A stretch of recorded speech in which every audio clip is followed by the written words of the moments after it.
situation is we would divide the dose between the elbow and the wrist, or sometimes we'd have to use a double dose. The stem cells will actually kind of set up a matrix in that area and stick to, there's other things in there, growth factors and fibrin. And so it'll kind of grow a network of fibers in that area and kind of stay in that area. There are other products that actually go in the bloodstream and go everywhere, but the type of stem cells we do know, we put it right around the muscles or right into the joints, and they pretty much stay right there. Most people have so much damage there, they're going to stay right there. The knees that I see and the backs that I see, the stem cells are going to kind of stay there because there is so much damage. Okay. Now, there's an old saying, not all doctors are equal. And where I'm going with that, would you say all stem cells are equal? Because I've heard of stories of people trying stem cells and it didn't work for me and stuff like that.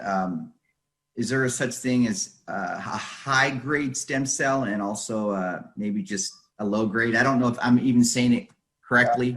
I think so. And the reason why I say when I first started this, I was using inferior products and I was struggling. So I would go to seminars and I talked to other doctors and they're like, I don't know if it was true or not. They're like, oh yeah, I haven't had one unsuccessful treatment yet.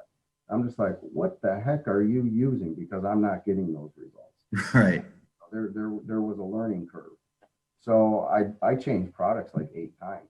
And so the product I use now, I'm confident that for what it cost me, it's the best product out there. And there might be a product that costs twice as much, that might be slightly higher. But for what our stem cells cost me, and if I need to get extra stem cells, I think our product is top of the line for sure. So if I were to go to your office, I'm sure you've had people ask you, where do these stem cells come from? Because I know there's been a lot of misinformation online about where they come from. Yeah.